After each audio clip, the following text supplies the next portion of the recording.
데살로니가 교회 성도들은 현재 고난 가운데 있습니다. 그런데도 불구하고 하나님의 말씀을 성령의 기쁨으로 받아서 믿음을 지켜나가고 있는데요. 그들의 믿음의 모습을 크게 두 가지로 말을 할 수가 있는데, 우상을 버리고 하나님께로 돌아왔다라는 것, 그래서 참되신 하나님 섬겼다는 것과, 그리고 예수님께서 반드시 다시 오신다라는 그런 재림에 대한 강력한 소망을 가지고 있었다는 것이었습니다. 이런 믿음을 바탕으로 어려움 중에 신앙생활을 하고 있는 그들의 믿음은 우리가 지난주에 살펴본 대로 널리 소문이 나 있었습니다. 그 믿음이 각처에 퍼져서 너희가 마게도냐와 아가야에 있는 모든 믿는 자의 본이 되었다, 이렇게 말씀을 하고 있습니다. 데살로니가 교회 성도들이 이런 믿음을 갖게 된 것은 정말 기적과 같은 일입니다. 사도 바울이 이 지역에서 복음을 전한 기간은 단 3주 정도에 불과했는데요. 복음을 전하면서 어찌나 큰 박해와 소동이 있었던지 사도 바울은 황급히 이곳을 떠나야만 했습니다. 그런데도 불구하고 이곳에서 예수를 믿는 사람들이 생겨났고, 그들은 큰 박해와 환난 중에도 그들의 믿는 그 믿음을 지켜나가고 있었던 것이죠. 참 복음의 능력이 대단하지 않습니까? 여러분, 단 3주만 왔다 갔는데 그곳에 교회가 세워졌습니다. 여러분, 복음의 능력이 역사하면은요, 이처럼 3주만 복음을 들어도 목숨을 걸고 신앙생활하는 그런 능력이 나타나게 되는 줄로 믿습니다. 여러분에게는 이런 복음의 능력이 있습니까? 여러분들은 대부분 1년, 2년 그 이상 태어나면서부터 예수를 믿은 그런 분들일 건데요. 그러나 여러분, 이 복음의 능력은요, 신앙의 연수에 비례하는 것은 아닙니다. 중요한 것은 우리가 진짜 이 복음을 붙잡았느냐, 붙잡지 못했느냐라는 것인데요. 여러분, 한번 진지하게 생각해 보기를 바랍니다. 여러분 안에 진정한 복음의 능력이 나타나고 있습니까? 내가 좀 힘들어도, 또는 나를 즐겁게 해주는 그 어떤 것이 있지 않아도, 학업이나 또는 금전적으로 손해가 있어도 주님의 교회를 위해서 헌신하고 또 여러분의 믿음을 지켜낼 수 있는 그런 복음의 능력이 여러분들 안에 있습니까? 만약에 우리가 복음의 능력을 경험하고 있지 못하다면 그 이유는 무엇일까요? 그것은 여러분 복음 자체에 능력이 없기 때문은 아닙니다. 우리가 진정한 복음에 관심이 없었기 때문이겠죠. 여러분이 복음을 듣지 못해서도 아닐 겁니다. 여러분들은 어려서부터 지금까지 복음에 대해서 숱하게 들어왔을 겁니다. 여러 사역자님들을 통해서, 또 여러분들의 부모님을 통해서, 또 선생님들을 통해서 복음에 대해서 정말 많이 들어왔을 겁니다. 그런데 복음의 능력이 나타나고 있지 않다면 정말 심각한 거죠. 그만큼 우리가 복음에 관심이 없기 때문이라는 그런 어떤 방증이기도 할 겁니다. 그러나 복음을 붙잡은 사람들은 그 안에서 복음이 역사하는 것을 보고 있을 겁니다. 잠깐 수련회 얘기를 한번 해볼까요? 곧 중고등부 수련회가 있죠. 여러분 기대하고 있나요? 기대하고 있어요? 참석은 하시나요? 혹시 이곳에 죽어도 수련회 가기 싫다고 하는 그런 사람은 없나요? 여러분, 수련회를 가면서 무엇을 기대합니까? 별로 가고 싶어 하지 않는데 가는 사람도 있을 수도 있고, 또 왜 가야 하는지 그 이유를 모르면서 가는 사람이 있을 수도 있는데요. 지금까지 이제 제가 사역을 하면서 만난 청소년들을 보면은요, 이제 수련회 하면 눈이 막 반짝반짝 빛나는 어떤 그런 기대감에 부풀게 하는 것. 여러분, 이것은 무엇이었을까요? 막 가서 막 기도하고 찬양하고 주님 만나는 거? 라면 얼마나 좋을까요? 아이들이 가장 기대하는 거 뭐냐면은 마지막 날 밤에 밤새도록 노는 거. 밤새도록 어떻게 해서든지 막 선생님들 눈을 피해가지고, 그래서 마지막 날 저녁이 되면은 아주 치열한 싸움이 일어납니다. 사역자나 선생님들은 빨리 자라고 하고, 애들은 어떻게 해서든지 눈을 피해가지고 막 나를 세우려고 대화를 하든지 뭘 재밌는 걸 하든지, 막 나는 날 새도 안 졸려요. 그 다음날 쌩쌩할 수 있어요. 우리는 젊어요. 막 이러면서. 여러분, 근데요, 왜 그러는지 아세요? 복음의 능력을 아직 경험하지 못했기 때문이에요. 복음에 대해서 관심을 갖지 못했기 때문이에요.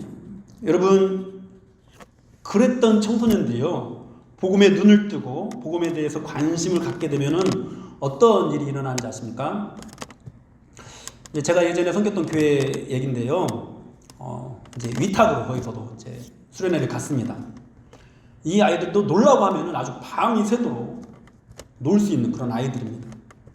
그런데 그 수련회는 뭔가 달랐어요. 하나님께서 그 아이들에게 은혜를 받고 싶다는 그런 마음을 불어넣어 주셨습니다. 그리고 이제 보통 2박 3일이죠. 둘째 날 저녁 오후 집회가 끝나고 이제 저녁 식사 시간이 되었는데요.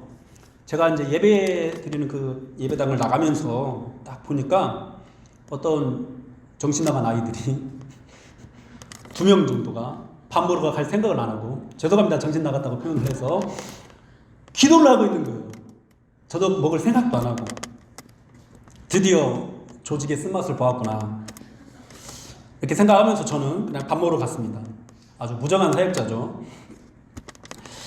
어린 양들은 은혜 받으려고 기도하고 있는데 그냥 저는 밥 먹으러 갔습니다. 배고팠으니까요.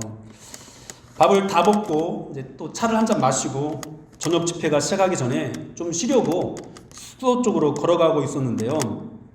그때 이제 고2가 된 한 여학생이 저에게 슬그머니 와가지고 제 옷자락을 이렇게 이 2손가락으로 이렇게 붙잡고는, 목사님 기도 좀 해주세요, 그러는 거예요. 평소에 저에게 말을 잘 걸지 않던 학생이었습니다. 얼마나 소심하면, 웬만하면 팔을 이렇게 붙잡았던데 얼마나 소심하면 손가락으로 이렇게 막 더러운 거 붙잡는 거죠. 이렇게 저를 붙잡고는 기도 좀 해주세요, 이렇게 말을 하는 거였어요. 여러분, 근데 그 집게 손가락의 힘이요, 정말 강력했습니다.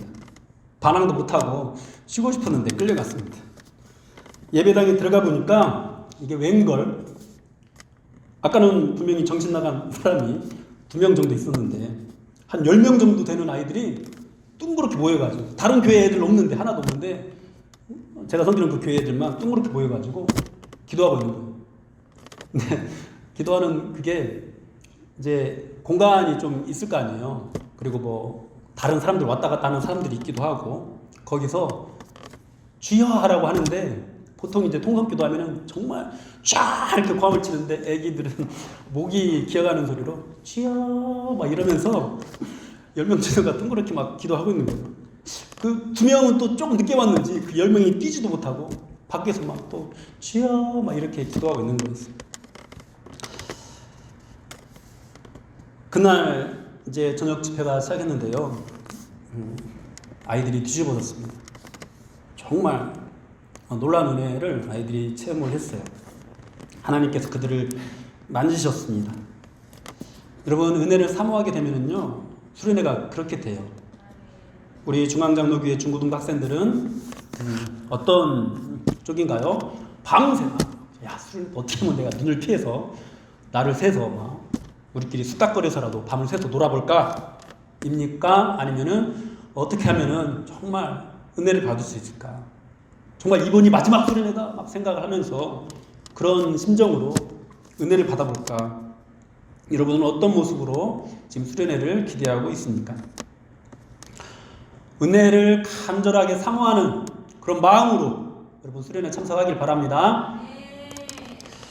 여러분, 이 데살로니가 전서는 목숨을 걸고 믿음의 본을 보이고 있는 데살로니가 교회 성도들에게 전하는 하나님의 말씀인데요. 이들에게서 나타나고 있는 여러 어려움에 대해서 이제 사도 바울이 하나님의 뜻을 전하고 있습니다. 근데 그 중에서도 이제 오늘 본문은 주님의 재림을 기다리는 성도들에게 전하는 하나님의 말씀입니다. 서두에 데살로니가 교회 성도들이 본을 보이는 그 믿음에 대해서 바울이 언급하고 있는 것이 우상을 버리고 하나님께 돌아온 것과 또 다시 오실 주님을 소망하는 것이라고 했는데요. 그 다시 오실 주님을 소망하고 있는 이들의 믿음에 위기가 닥쳤습니다. 이들은 정말로 주님이 곧 다시 오실 것이라고 그렇게 생각을 하고 있었습니다. 그래서 온갖 고난을 다 견뎌왔던 것이었어요.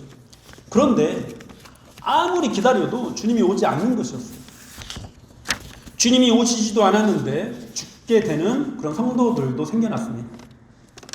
주님이 다시 오시기 전에 죽는 사람은 어떻게 되는 것인가? 이런 의문들이 생겨났고요. 또 이런 의문들이 또 주님이 정말로 재림하는 것인가? 이런 의심으로 번졌습니다. 그래서 사도 바울은 이 재림에 대한 글을 남기게 되는데요. 우리가 살펴보는 이 압달라에서는 먼저 죽은 사람들, 먼저 죽은 자들이 어떻게 되는가에 대해서 예수님께서 다시 오실 때 먼저 죽은 사람은 지금 살아있는 사람보다 먼저 일어나게 된다. 이런 말씀들을 증거를 하고요. 그 후에 살아있는 사람들이 그들과 함께 구름 속으로 끌어올려 공중에서 주를 영접하게 될 것이다. 이렇게 말씀을 전합니다. 먼저 죽은 자들이 재림의 날에 다 사라지는 것이 아니라 그들도 부활하게 될 것이니까 살아있는 자들은 더욱 깨어 근신하라는 것입니다. 그리고 이어서 오늘 본문에서는 이 재림의 시기에 대해서 말씀을 하는데요. 여러분은 주님이 다시 오시는 날, 그날이 언제인지 알고 있습니까? 네, 보통 알지 못한다고 우리는 대답을 합니다. 그러나 여러분, 우리는 정확히 알고 있습니다. 정확히 알고 있는데 뭘 정확히 알고 있느냐? 그날이 언제인지를 모른다는 것을 정확히 알고 있습니다. 그때와 시기를 누구도 알지 못한다. 오늘 본문에서도 그렇게 말씀을 하고 있는데요. 그것은 데살로니가 교회 성도들도 마찬가지로 너무도 잘 알고 있는 사실이었습니다.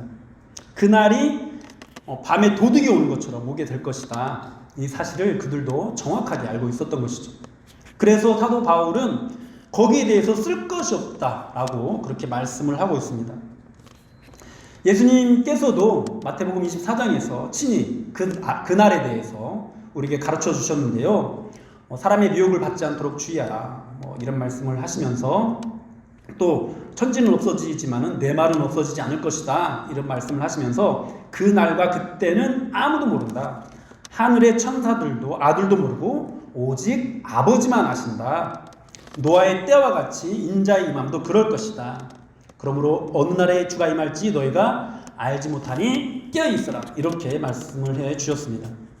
그러나 여러분, 주님이 다시 오시는 그날을 우리가 알 수 있다고요? 없다고요? 네, 없다는 것을 우리는 정확히 알고 있습니다. 이 예수님의 말씀에 대해서 다른 복음서에서도 분명히 말씀을 하는데요. 마가복음 13장 32절 33절 말씀에 그러나 그날과 그때는 아무도 모르나니 하늘에 있는 천사들도 아들도 모르고 아버지만 아시느니라. 주의하라 깨어있으라. 그때가 언제인지 알지 못함이라. 그러므로 여러분, 만일 누군가가 예수님께서 다시 오시는 날이 이 날이다 라고 말을 하거들랑 거들떠보지도 마시기 바랍니다. 이제 요즘은 설마 그런 사람이 없겠는데요. 1992년도에요. 10월 28일에 종말이 온다는 주장을 펴서 대한민국을 떠들썩하게 만들었던 단체가 있습니다. 단위성교회라는 단체인데요. 그 대표가 이장림 목사입니다. 얼마나 심각했는지 이 마지막 날 단위성교회 신도들이 모여서 휴거를 기다리는 이 장면을 9시 뉴스가 뉴스로 내보낼 정도였어요. 당시 저는 고등학생이었는데 그 정도로 나이를 먹었습니다. 고등학생이었는데 저희 학교에도 휴거한다고 학교를 안 나오는 학생이 있었어요. 선생님이 불러다가 상담을 하는데도 저는 10월 28일 날 주님이 오실 줄을 믿습니다 라고 하면서 학교를 빠졌습니다. 여러분, 그날 어떻게 됐을까요? 밤 12시까지 사람들이 모여서 재림을 기다리고 이제 뉴스가 방영을 하는데 주님이 오셨을까요? 안 오셨을까요? 네, 안 오셨습니다. 그러자 이제 막 사람들이 막 수군대기 시작하고 또 한쪽에서 누군가 막 말을 하는 거예요. 한국 시간으로 밤 12시가 아니라 예루살렘 시간으로 밤 12시라고 우리 좀만 더 기다려보자고 그렇게 또 예루살렘 시간으로 12시까지도 기다렸는데 역시 아무 일도 일어나지 않았습니다. 당시 현장 취재했던 기자는 이들은 하늘나라가 아닌 집으로 돌아갔다 이렇게 멘트를 하기도 했고요. 또 어느 외신 기자는 서울 교통체증으로 예수님이 늦어진가 보다 이렇게 비아냥거리기도 했다고 합니다. 그날 저녁 9시 MBC 뉴스 앵커의 첫 멘트가요. 역시 아무 일도 일어나지 않았습니다. 였습니다. 여러분 더 놀라운 사실은요. 휴거할 것, 우리가 휴거될 것이라고 주장했던 이장님 목사는요. 1992년도가 이제 휴거가 된다라는 그 해였는데요. 1993년이 만기인 채권을 구입했다라는 사실이 알려지기도 했습니다. 휴거가 되는데 93년이 만기인 이 채권을 본인은 소유를 하고 있었던 거죠. 결국 이 사람은 재산을 몰수당하고 구속이 되었는데요. 지금도 한국에는 자신이 재림예수라고 주장을 하는 사이비 교주들이 있습니다. 신천지 이만희나 JMS 정명석이 대표적인 사람들입니다. 오늘날에는 이 사람들이 너무 교회를 소란스럽게 해가지고 이제 우리가 많이 경계를 하고 있는데요. 여러분 이 사람들에게 넘어간 사람들이 뭔가 좀 학식이 없고 이런 사람들이 절대로 아닙니다. 우리나라 인류 엘리트들도 그런 이단들에 많이 넘어갔습니다. 그러면 여러분 나는 아닐 거야 라고 생각하지 마시고 여러분들도 깨어서 주님의 말씀을 제대로 정확히 알고 정확히 그날이 우리가 그날을 안다고 부른다고요? 모른다라는 것을 우리가 정확히 알고 있죠. 또 예수님께서 다시 오실 때는 구름 타고 모든 사람들이 알아보게 오신다고 했어요. 어디서 태어나고 이렇게 오시는 것이 아니라 구름 타고 오신다고 정확히 말씀을 하셨거든요. 그러니까 누군가가 내가 재림 예수다 이렇게 말을 하더라도 여러분 거들떠보지 마시기 바랍니다. 그리고 이런 이단들을 항상 경계하시기 바랍니다. 그리고 이 재림에 대한 이 말씀을 통해서 우리에게 주시는 이 메시지의 핵심은 그날이 언제인가 이런 것보다도 깨어 있으라는 그런 말씀인데요. 그날에 대해 우리가 얘기를 할 때 우리 안에 있는 정말로 심각한 문제는 그날이 언제인가 예측하고 그날을 맞추고 이런 것들보다도 그날을 아무리 기다려도 오지 않으니까 여러분들 평생 그날이 오는 것을 못 봤잖아요. 그죠? 여러분들이 죽는 날까지 못 볼 수도 있잖아요. 그렇게 2000년의 세월이 흘러왔잖아요. 그러니까 주님이 정말로 오기는 오는 걸까? 나는 그런 의심을 하고 그날이 오지 않을 것처럼 살아가는 우리의 모습, 여러분 이것이 우리에게는 더욱 심각한 문제입니다. 반드시 그날이 올 것이다 라는 것에 대해서는 이견이 없는데 다른 말은 하지 않는데 왜? 성경에 나와 있으니까. 그런데 전혀 그날을 대비하면서 살아가지 못하는 그런 우리들의 모습, 이것이 문제인 거죠.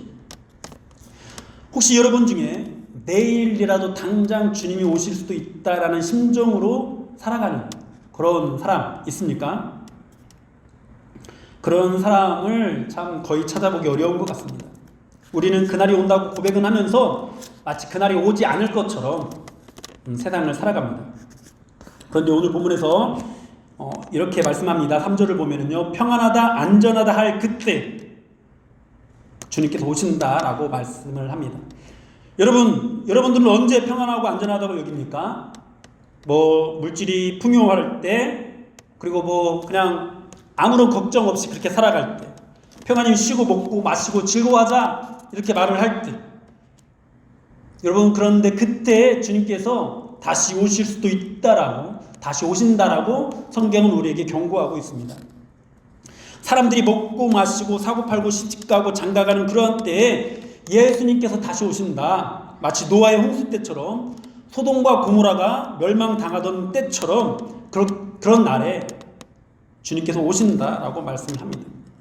여러분, 그렇다면 우리가 이 날을 어떻게 대비해야 합니까? 6절에서 말씀합니다. 그러므로 우리는 다른 이들과 같이 자지 말고 오직 깨어 정신을 차릴지라. 항상 깨어서 그날을 대비해야 됩니다. 일어나십시오. 눈을 뜨십시오. 여러분들의 영혼이 깨어날 수 있도록 늘 기도하십시오. 여러분, 우리는 항상 그날을 대비하면서 살아가야 합니다. 여러분, 7절부터 11절까지 말씀을 한번 보십시오. 그날을 대비하는 사람들과 대비하지 않는 사람들을 말씀을 하는데요. 그날을 대비하는 사람을 낮에 속한 사람으로, 대비하지 못하는 사람을 밤에 속한 사람으로 대비를 하면서 말씀을 합니다. 사랑하는 여러분, 여러분은 예수님을 믿으십니까? 여러분 정말 예수님을 믿는다면요, 여러분은 낮에 속한 사람입니다. 빛에 속한 사람입니다. 그러나 그렇게 믿는다고 입술로 고백하고 있음에도 불구하고 여러분이 그날을 전혀 대비하지 않는 모습으로 살아가고 있다면요, 여러분은 어둠에 속한 사람들이에요. 밤에 속한 사람들이에요. 예수 믿는다는 그 고백으로만 끝날 것이 아니라 진심으로 그날을 대비하는 삶을 살고 있어야 합니다. 그러면서 말씀하기를 정신을 차리라고 말씀합니다. 믿음과 사랑의 호신경을 붙이라고 말씀합니다. 구원의 소망의 투구를 쓰라고 말씀을 합니다. 하나님의 정신갑주를 취하라라는 그런 말씀을 우리가 다른 성경에서 보았는데요. 여러분, 이 무장을 하고 있으라는 거잖아요. 왜 무장을 하고 있으라는 거예요?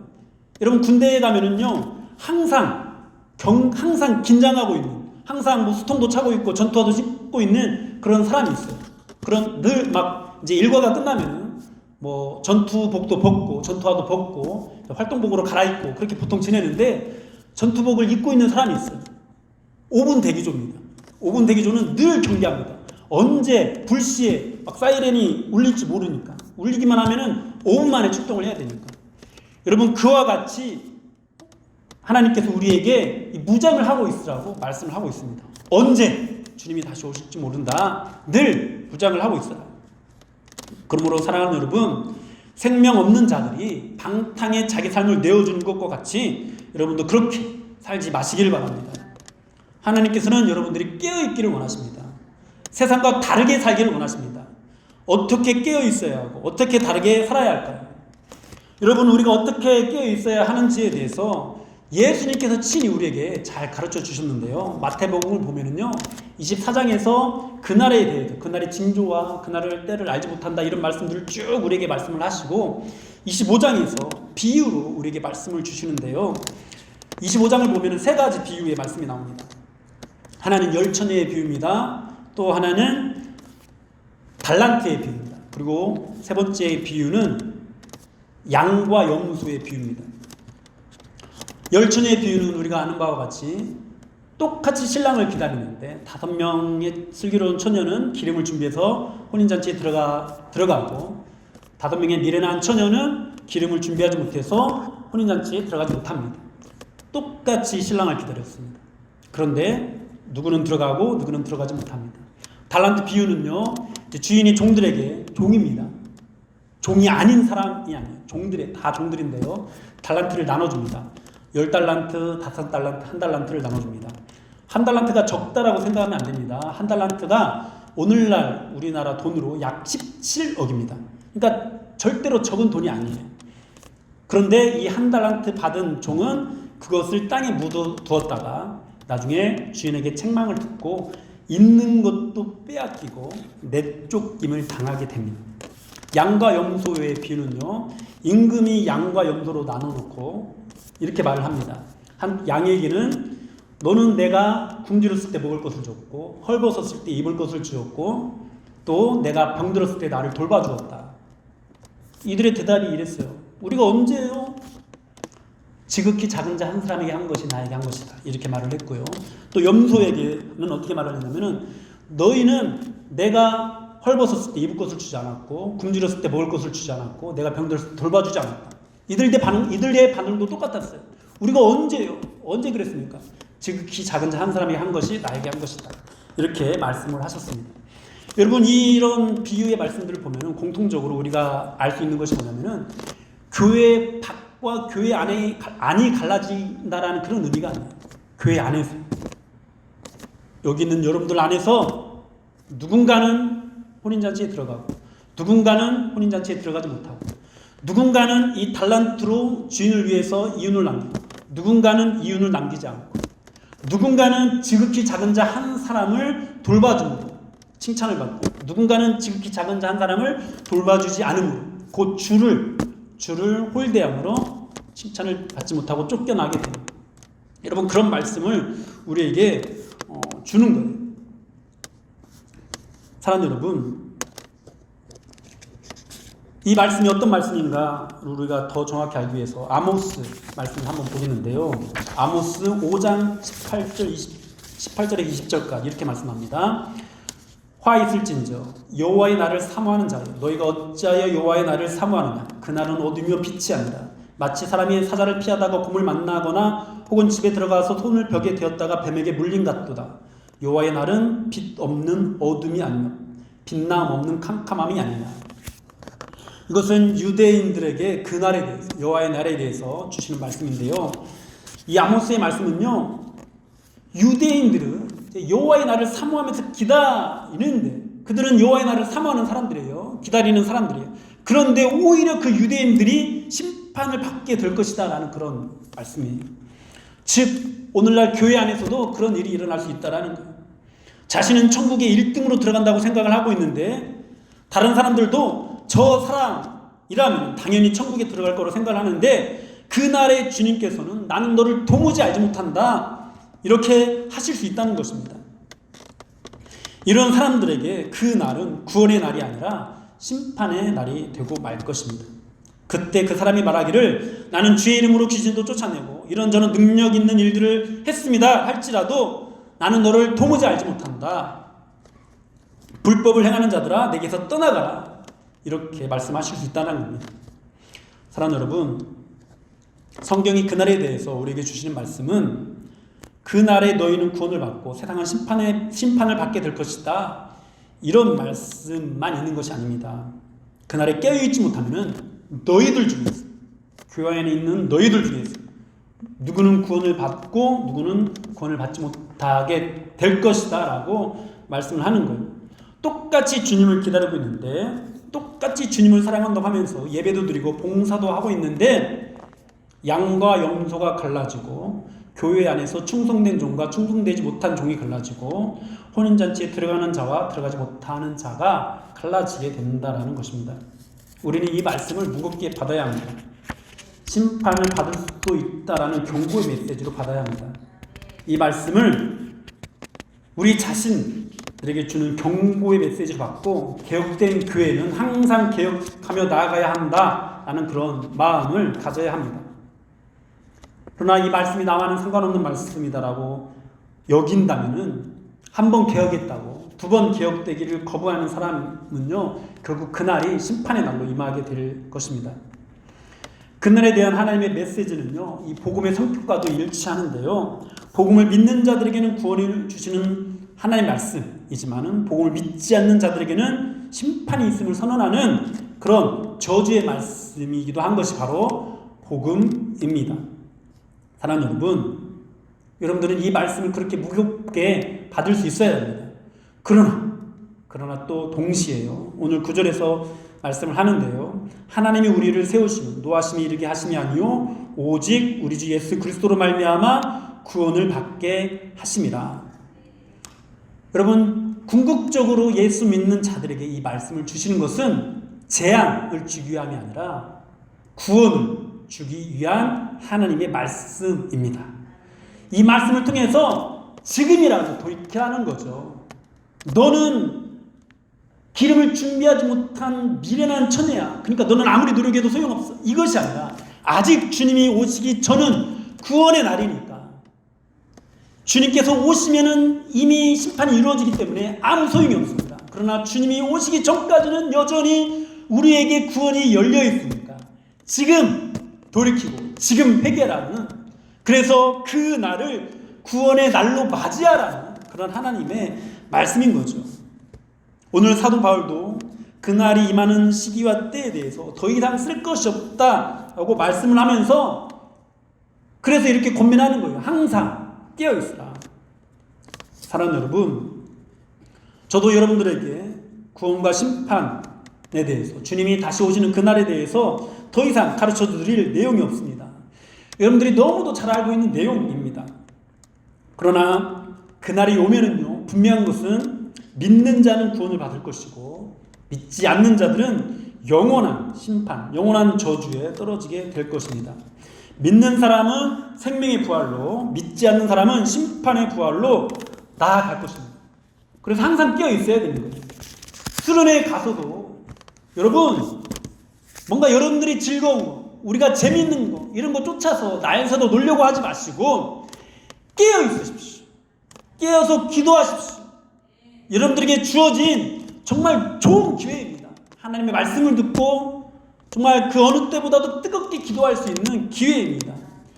깨어서 주님을 찬양하고 주님을 경배하고 또 기도로 나아가십시오. 여러분, 사람들이 이렇게 말할 겁니다. 괜찮다, 평안하다, 평안하다. 그러나 여러분, 오늘 주님의 말씀 우리에게 그렇게 말씀하지 않습니다. 평안하다, 평안하다 할 때 주님께서 오신다고 말씀을 합니다. 괜찮아. 뭐 수련회 때, 지난 수련회 때도 뭐 그렇게 놀았는데 이번 수련회 때도 괜찮을 거야. 대충 신앙생활하면서 괜찮아. 아무 일도 일어나지 않을 거야. 2000년 동안 아무 일도 일어나지 않았어. 괜찮아. 여러분, 그때 주님께서 오신다라고, 평안하다 평안하다 할 때 주님께서 오신다라고 말씀합니다. 그러면 여러분, 구원의 날이 선포되는 말씀이지만은 그 말씀 앞에서 괜찮다라고 하는 것이 성령의 역사가 아닙니다. 내가 심판받을 수도 있어. 돌이키자. 그렇게 지금 당장, 지금이라도 당장 내가 심판받을 사람처럼 그렇게 깨어서 기도하는 것, 이것이 성령의 역사입니다. 여러분, 절대로 이 말씀을 받은 사람, 구원의 날이라고 선포되니까 그래 나 구원받았어 이렇게 안심하는 그것이 이 말씀이 주는 핵심이 아닙니다. 오라 나는 공고한 사람이구나, 이런 탄식을 하게 하는 메시지입니다. 동시에 그 탄식에만 빠져있지 않고 우리 주 예수 그리스도로 말미암아 하나님께 감사하리로다 라는 감사가 나오게 하는 그런 메시지입니다. 그러므로 사랑하는 여러분, 그 날에 대한 이 주님의 말씀을 받으시고, 여러분 정말 나는 구원받을 자격이 하나도 없구나, 지금 당장 주님께서 다시 오시면은 나는 정말 지옥불에 떨어질 운명이구나 라는 그런 긴장을 하시면서 동시에 예수님을 믿기만 하면 그 날에 심판을 받지 않게 된다. 그리고 그 믿음이 내 안에 있으면은 언제라도 나는 낮에 속한 사람, 빛에 속한 사람이 되어서 그날을 열망하고 그날을 늘 준비하고 깨어서 기도하는 사람이 될 것이다 라는 믿음을 가지고 서시는 여러분들이 되시길 바랍니다. 혹시 아직도 깨어있지 못한 그런 사람들이 있다면, 아직도 한 번도 복음의 능력을 경험하지 못한 사람들이 있다면 지금 돌이키십시오. 지금 깨어나십시오. 지금 주님의 나를 사모하면서 이 말씀을 붙잡기를 바랍니다. 기도하겠습니다.